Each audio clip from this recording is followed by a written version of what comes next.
कितनी झटका हो। वाह बारे सूरज जी। हाँ तुम्हें पानी भरा था का कमर में। वाह अब काज नहीं आजकल कमरो तो मटका हो चला जात बा।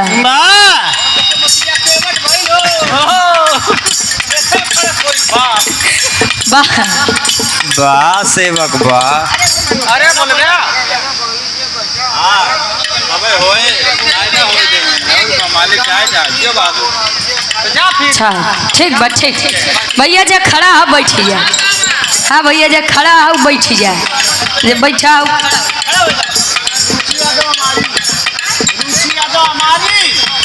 और आप सम्मानित गार्जियन जी रुचि यादव अमारी से हमार नवरासी हमारे अखिलेश चाचा के गांव से आपके द्वारा यह 100 रुपए का सम्मान बहुत बहुत धन्यवाद।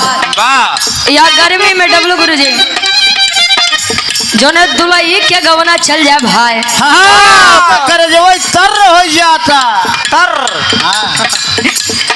दुलैया कह के से और आप उमाकांत मिश्रा जी लोहिया नगर की धरती से आपके द्वारा 100 रुपया फरमाइश बाउते चिड़ैया खाए मारे बेईमानो। बहुत बहुत धन्यवाद भैया। अच्छा अच्छा ठीक ठीक।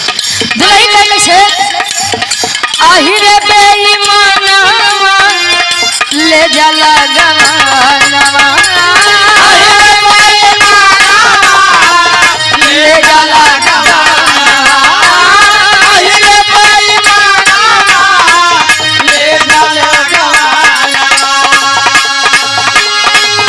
आहिरे बेईमानवा ले जाला गवानवा झुर झुर बहे रामा कुरुबा पवनवा झुर झुर बहे रामा कुरुबा पवनवा आहिरे बेईमानवा ले जाला गवानवा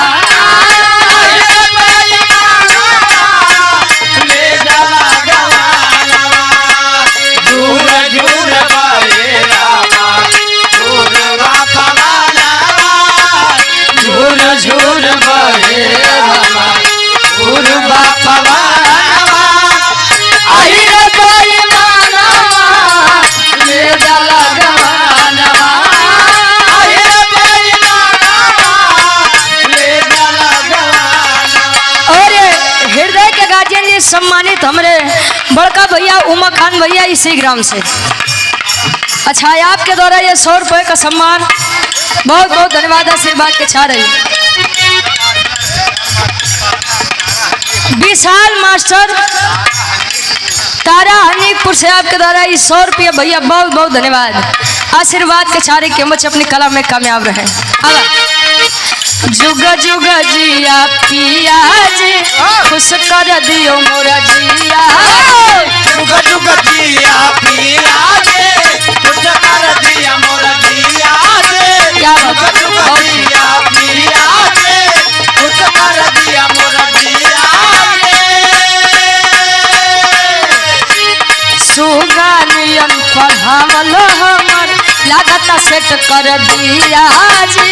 सुगानियन पढ़ावल हमर लागत सेट कर दिया जे। सुगानियन पढ़ावल हमर लागत सेट कर लिया जे। तारे मर्दा बतावे पूरा दुनिया यही पर टिकल बा।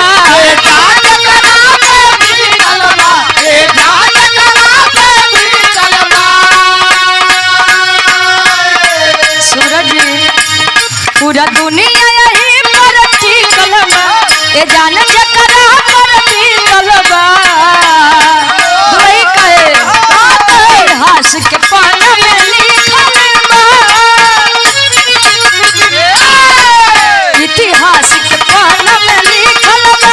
मेरा रू से केहू न जीतल बा। इतिहास के पाना में लिखल बा।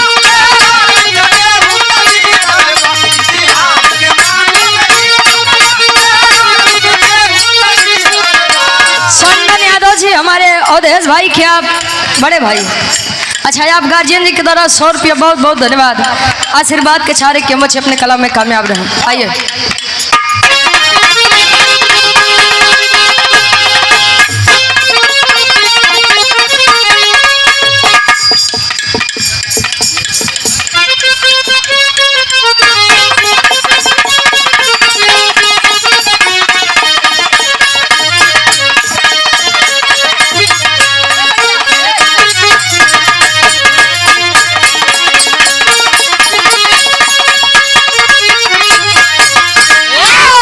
हमरे भैया के एक लाइन आदेश बा उड़ते छिड़ैया काहे मारे बेग मनो ओकरे बाद आप लोग बाहर से आनंद लिया।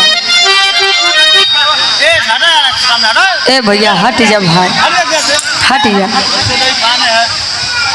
आदमी पजामा बक्सोदई कोनो हाथ होता गाय घेर खड़ा बैठ। अरे जिया जिया जिया, अरे वाह। जूता मांगा के पास